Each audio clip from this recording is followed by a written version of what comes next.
एक plane JL-50 जो कि टाइम ट्रेवल करके 35 साल फ्यूचर में चला जाता है। कहानी की शुरुआत साल 1984 कोलकाता से होती है, जहां एक फ्लाइट JL-50 ने अभी अभी उड़ान भरी है। मगर जैसे ही वे आधे रास्ते में पहुंचते हैं, प्लेन में टर्बुलेंसेस आना शुरू हो जाती हैं और मौसम तेजी से बदलते हुए काफी ही खराब होने लगता है, जिससे सारे कम्युनिकेशन डिवाइसेस बंद पड़ जाते हैं और एक ही झटके में प्लेन गायब हो जाता है। अब यहाँ से 35 साल गुजर चुके हैं, जहाँ उस दिन के बाद से उस प्लेन को किसी ने भी नहीं देखा। अब यहाँ साल 2019 आ चुका है, जहाँ वेस्ट बंगाल के एक गांव में कुछ बच्चे खेल रहे थे कि उन्हें ऊपर एक बड़ा सा प्लेन नीचे की ओर गिरता हुआ नजर आता है और वे उसे देखने के लिए उसके पीछे भागने लगते हैं, जहाँ वे पाते हैं कि ये प्लेन पास के ही एक पहाड़ी पर क्रैश हो गया है। अब यहाँ से हमें मेन CBI ऑफिसर शांतनु दिखाया जाता है, जो कि टीवी पर न्यूज देख रहा है कि अभी अभी एक कमर्शियल फ्लाइट AO-26 गायब हो गई है और ऐसा अनुमान है कि इसे टेररिस्ट द्वारा हाईजैक किया गया है।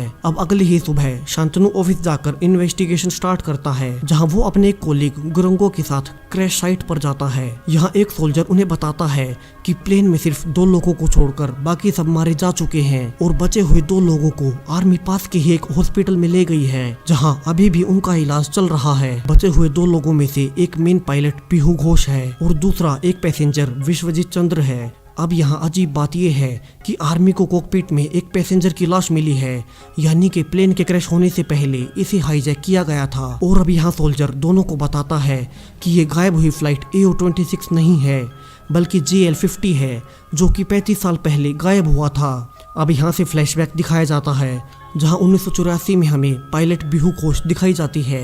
बिहू ये फ्लाइट उड़ाने से पहले काफी ज्यादा दुखी है और ऐसा क्यों है हमें आगे पता चलेगा। दूसरी ओर शांतनु और गुरंगो एक जाने माने फिजिक्स प्रोफेसर सुब्रतो दास से इंटेरोगेशन के लिए मिलते हैं। शांतनु बताता है कि एक प्लेन JL-50 साल 1984 में कोलकाता से फ्लाई किया था और गायब हो गया था। अब उस प्लेन में बाकी सब पैसेंजर्स थे, सिर्फ एक को छोड़कर, और वो सीट खाली थी और उन्हें पता चला है कि वो टिकट सुब्रतो दास के नाम से बुक थी। तो उस दिन वो उस प्लेन में क्यों नहीं बैठे। सुब्रतो दास ये सुनते ही चौंक जाता है, जैसे उसे कुछ याद आया था, मगर वो बहाना बनाते हुए कहता है कि उसे अब पक्का याद तो नहीं है, मगर उस टाइम शायद अचानक से उसे कोई काम आ गया था, इसीलिए वो फ्लाइट के लिए लेट हो गया। यहाँ से दास अपने घर जाता है, जहाँ वो कुछ पुराने डॉक्यूमेंट्स और एक तस्वीर जिसमें एक जवान लड़का उसी बचे हुए दूसरे पैसेंजर विश्वजीत के पास खड़ा है और वो तभी उन्हें जला देता है। यानी कि दास को प्लेन क्रैश के बारे में बहुत कुछ पता है, जिसे कि वो छुपा रहा है। वहीं अब तक कंफर्म हो चुका था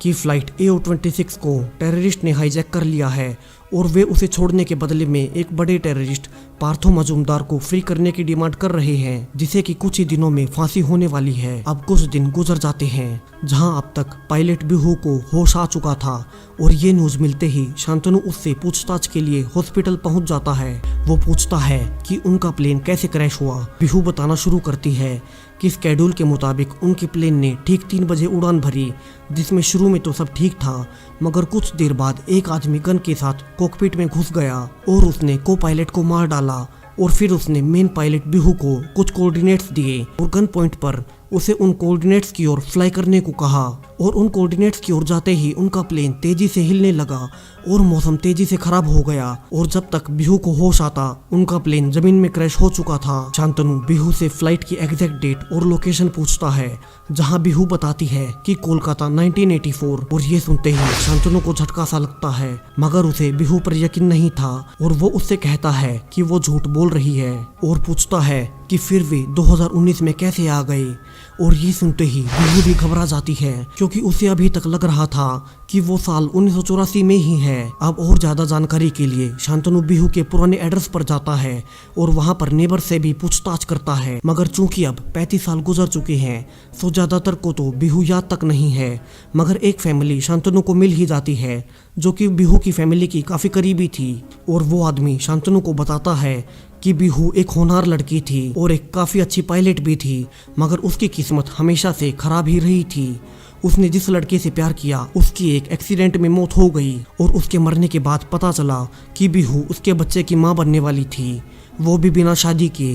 और ये भी कम न था कि डिलीवरी के टाइम बिहू के बच्चे की मौत हो गई और इस हादसे के बाद तो वो बिल्कुल ही टूट ही गई थी और फिर 1984 में प्लेन JL-50 के साथ वो भी गायब हो गई। यहाँ से वो शांतनु को बिहू की एक पुरानी फोटो भी दिखाता है जो कि उसके गायब होने से जस्ट पहले की है। और शांतनु ये देख हैरान रह जाता है कि बिहू 35 साल पुरानी फोटो में भी बिल्कुल आज के जैसे दिख रही है। अब तो शांतनु को भी शक होने लगता है कि क्या सच में प्लेन टाइम ट्रेवल करके 2019 में आ गया है।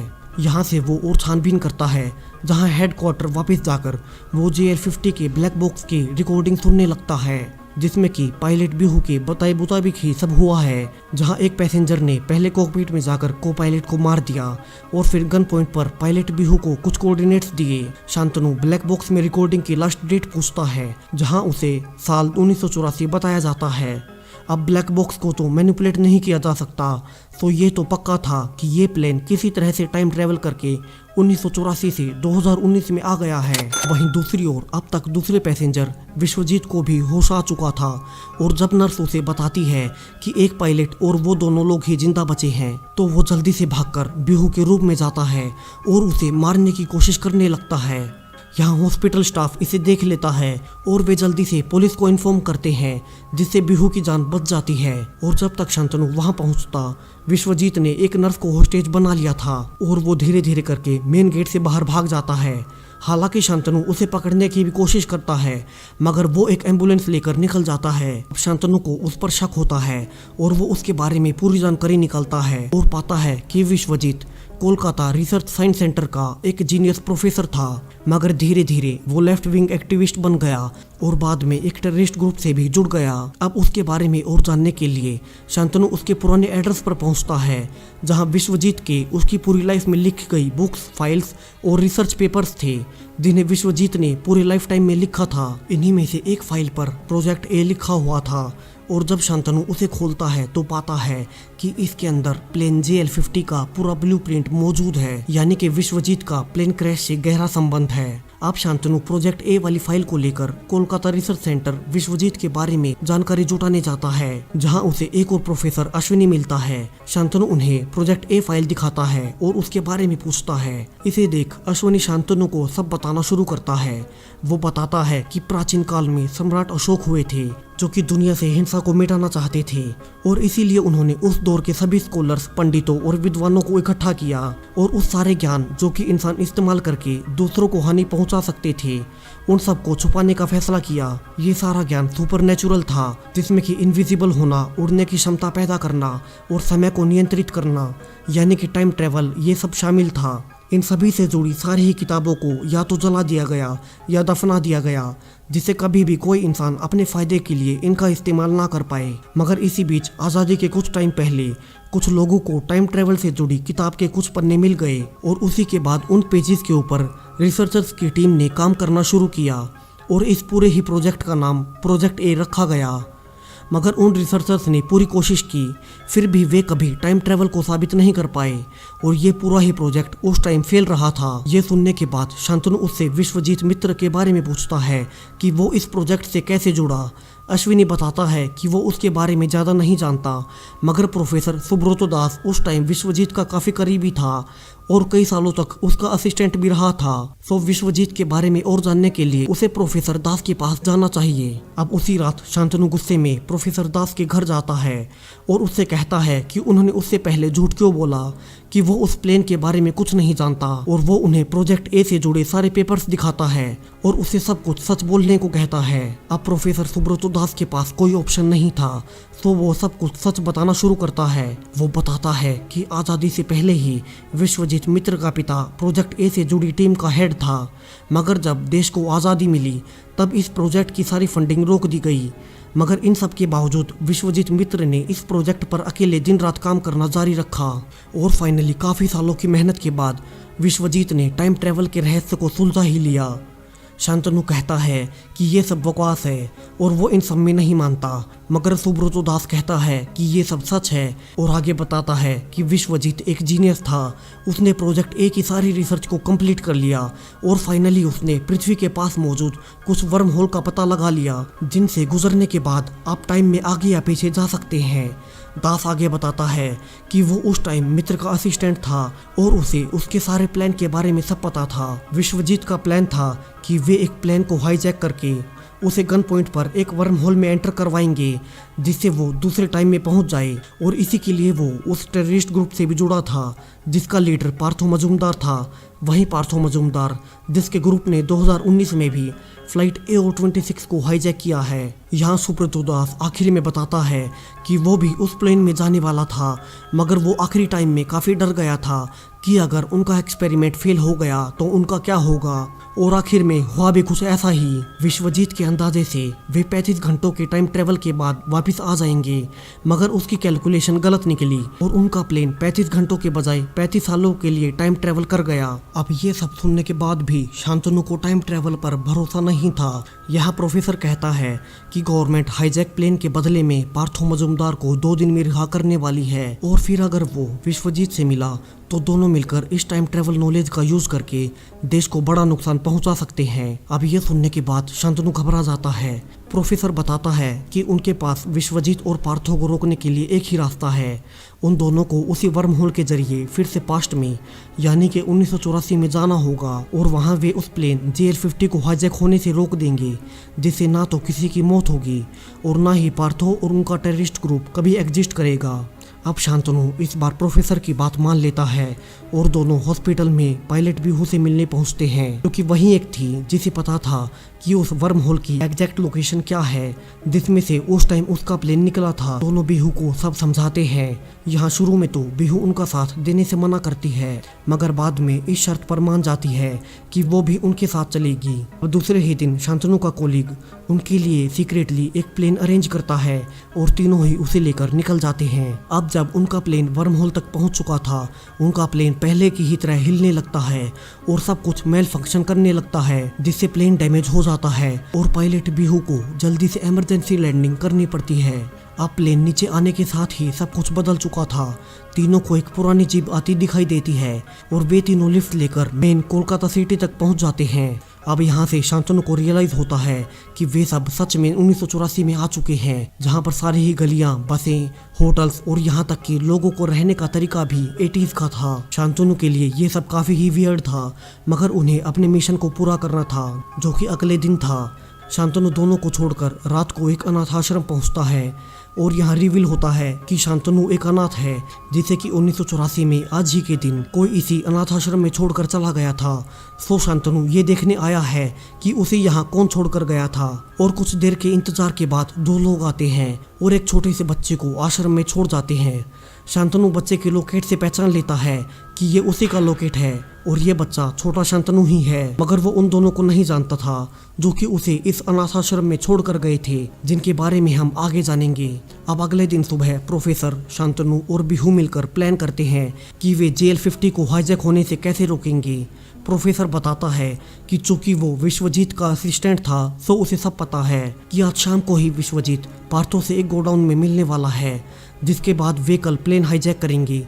सो उन्हें आज शाम को ही उन्हें गोडाउन में पहुंचकर रोकना होगा।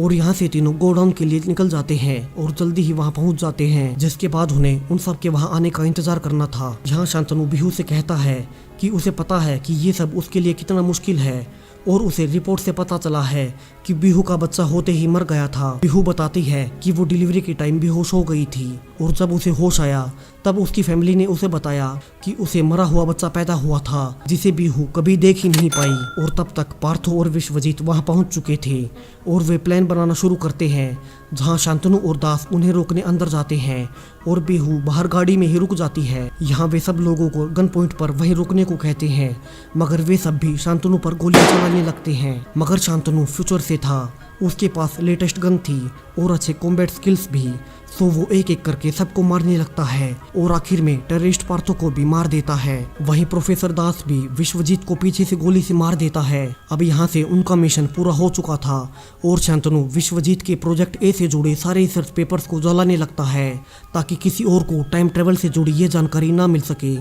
मगर तभी एक बड़ा ट्विस्ट आता है और प्रोफेसर दास शांतनु को गन पॉइंट पर लेकर कहता है कि वो सारे पेपर्स उसे दे दे। और यहाँ से रिवील होता है कि शुरुआत से ही प्रोफेसर दास का ही प्लान चल रहा था। टाइम ट्रेवल से जुड़े ओरिजिनल पेपर्स JL-50 के साथ क्रैश में जल चुके थे, सो टाइम ट्रेवल करने के एग्जैक्ट कोऑर्डिनेट्स भी उन्हीं के साथ खत्म हो गए। मगर जब शांतनु उससे पूछताछ करने उसके घर आया, तब उसी टाइम दास के दिमाग में एक आइडिया आया और उसने सीबीआई ऑफिसर शांतनु का फायदा उठाकर उसके साथ पास्ट में आ गया, जहां से अब वो रियल पेपर्स को फिर से पा सकता था और इसके बाद से वो कभी भी टाइम ट्रेवल कर पाएगा। अब यहाँ से ये भी रिवील होता है कि उस दिन हॉस्पिटल से भागने के बाद विश्वजीत उसके घर उससे मिलने आया था, मगर दास ने उसे भी मार दिया और उसकी लाश को छुपा दिया ताकि उसका रास्ता खाली हो जाए। अभी ये सब जानने के बाद शांतनु दास से लड़ने लगता है, जिसमें प्रोफेसर दास को गोली लग जाती है और शांतनु फाइनली उन सारे ही पेपर्स को जला देता है, जिससे अब टाइम ट्रेवल से जुड़ी सारी ही जानकारी नष्ट हो चुकी थी। और अब शांतनु बाहर बिहू के पास जाने लगता है, मगर तभी तीनों के ही कान से खून आने लगता है और यहाँ से पता चलता है कि अब चूंकि पार्थो और विश्वजीत मर चुके हैं तो प्लेन JL-50 कभी हाईजैक होगा ही नहीं और ना ही तीनों टाइम ट्रेवल करके पास्ट में आएंगे।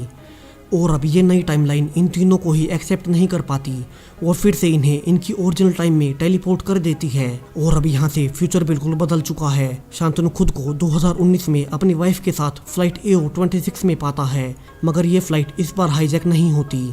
इनफैक्ट AO-26 ही क्या, JL-50 फ्लाइट भी इस नई टाइमलाइन में कभी हाईजैक हुई ही नहीं, क्योंकि दोनों के ही मेन विलन्स पहले ही मारे जा चुके थे। यहाँ प्लेन में शांतनु का कोलिग गुरुंगो भी था, मगर अब शांतनु उसे नहीं पहचानता, यानी कि इस टाइमलाइन में शांतनु सीबीआई ऑफिसर नहीं है। शांतनु यहाँ से अपनी वाइफ के साथ अपना बर्थडे सेलिब्रेट करने के लिए उसी अनाथ आश्रम में जाता है जहाँ उसे छोड़ा गया था। और यहाँ दूसरा बड़ा ट्विस्ट आता है जब वहाँ बूढ़ी हो चुकी बिहू आती है और शांतनु को गले से लगा लेती है, जहाँ से रिवील होता है कि शांतनु बिहू का ही बेटा है। और उस रात जो दो लोग उसे अनाथ आश्रम में छोड़ने आए थे वे बिहू के पिता और चाचा थे। उन्होंने उस टाइम बिहू को झूठ बोला था कि उसे मरा हुआ बच्चा पैदा हुआ है, क्योंकि उस टाइम बिहू की शादी नहीं हुई थी और इस डर से कि कहीं सोसाइटी उसे एक्सेप्ट ना करे उन्होंने बिहू से झूठ बोला कि उसका बच्चा मर चुका है और वे उस बच्चे को अनाथ आश्रम में छोड़ गए। मगर अब टाइमलाइन बदलने से बिहू का प्लेन कभी हाईजैक हुआ ही नहीं और वो अपने घर वापस आ गई, जिसके कुछ टाइम बाद उसकी मां ने उसे सब सच बता दिया कि उसका बेटा अभी भी जिंदा है और एक अनाथ आश्रम में है। जिसके बाद बिहू शांतनु को वापस घर ले आई और दोनों मिल पाए। और इस टाइमलाइन में शांतनु कभी अनाथ रहा ही नहीं और पूरी लाइफ अपनी माँ बिहू के साथ हमेशा खुश रहा, जिसके बाद से उसके हर बर्थडे पर वे इसी अनाथ आश्रम के बच्चों को गिफ्ट देते हैं। और ये सीरीज इसी हैप्पी एंडिंग के साथ यहीं खत्म हो जाती है। अब सबसे बड़ा ट्विस्ट कि बिहू ही शांतनु की मां निकलेगी। किस किस ने गैस कर लिया था कमेंट्स में बता दो।